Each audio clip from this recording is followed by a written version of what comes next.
Jumpa lagi Sobat Olahraga, semoga kalian selalu dalam keadaan sehat dan penuh semangat. Hari ini kita punya kabar terbaru seputar Timnas Indonesia yang sayang banget kalau dilewatkan. Berikut berita lengkapnya. Erick Thohir angkat bicara soal desakan naikkan Nova Arianto ke Timnas U23. Shin Tae-yong resmi jadi wakil presiden sepak bola Korea, dari pelatih Garuda ke rival Asia. Tapi sebelum kita masuk ke inti pembahasan, dukung dulu channel ini dengan menekan tombol subscribe. Dengan begitu, saya makin semangat menghadirkan berita-berita menarik untuk kalian. Usai sukses membawa Timnas Indonesia U17 mencetak sejarah dengan lolos ke Piala Dunia U17 2025 melalui jalur kualifikasi, nama Nova Arianto kini tengah jadi sorotan utama pecinta sepak bola tanah air. Kemenangan meyakinkan atas Yaman dengan skor 4-1 di babak grup Piala Asia U17 menjadi pemantiknya. Meski akhirnya langkah Garuda Muda harus terhenti usai kekalahan telak dari Korea Utara di perempat final, pencapaian Nova tak luntur sedikit pun di mata publik. Bahkan, sebagian besar netizen menganggap pelatih berusia 44 tahun itu pantas mendapatkan promosi. Seruan agar Nova Arianto menggantikan Indra Syafri di kursi pelatih Timnas U23 menggema di media sosial.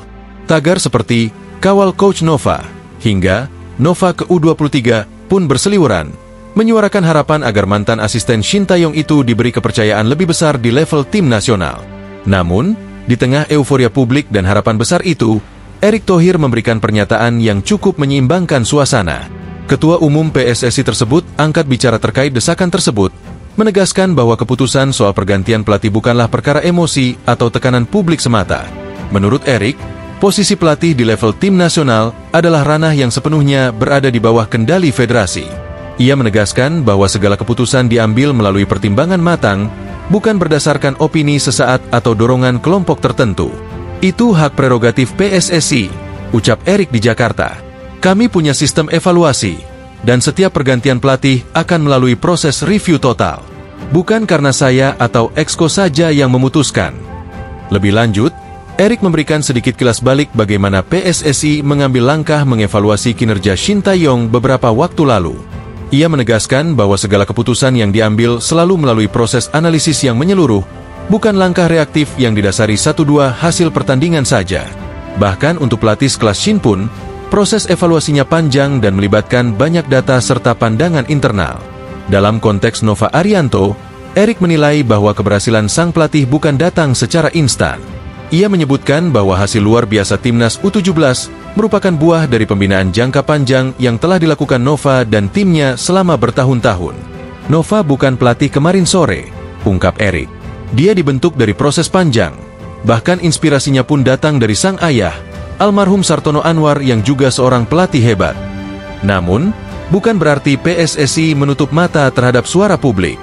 Erick memahami adanya euforia dan ekspektasi tinggi dari supporter.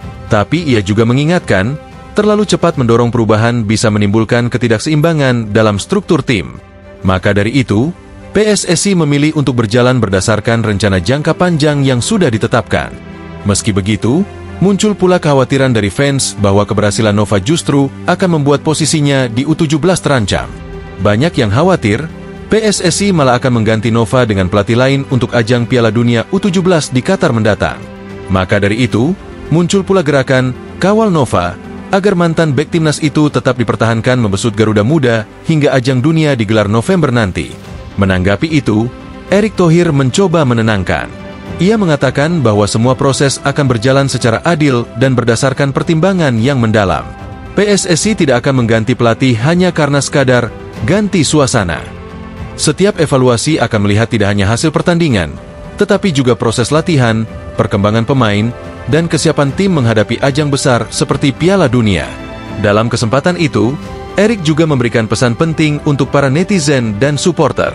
Ia mengimbau agar tidak terjadi polarisasi di antara penggemar, termasuk dalam memberikan dukungan kepada pemain dan tim pelatih.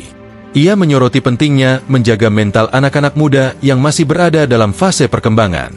Saya mohon, jangan pecah belah tim. Jangan soraki pemain kita saat kalah. Mereka masih 17 tahun. Masih butuh dukungan, bukan tekanan, ujarnya. Sebagai bentuk perhatian, Erick bahkan menyarankan Nova Arianto untuk menonaktifkan sementara akun media sosial pribadinya. Ia paham bahwa tidak semua orang mampu menghadapi kerasnya komentar di dunia maya. Saya bilang ke Nova, lebih baik matikan dulu media sosialnya. Tidak semua kuat menghadapi medsos. Saya insya Allah kuat, tapi belum tentu mereka, tambah Erik sambil tersenyum. Ia juga menegaskan bahwa dirinya pun tidak ingin sepak bola Indonesia dikotomi oleh satu figur saja, termasuk dirinya. Saya pun akan selesai di 2027. Jadi semua yang kami bangun sekarang harus berkelanjutan. Tidak boleh bergantung pada satu orang. Ini olahraga bangsa, bukan milik pribadi, tutup Erik. Shin Tae-yong resmi jadi wakil presiden sepak bola Korea. Dari pelatih Garuda berpotensi jadi rival Indonesia. Perjalanan Shin Tae-yong dalam dunia sepak bola kembali menorehkan cerita baru yang menarik.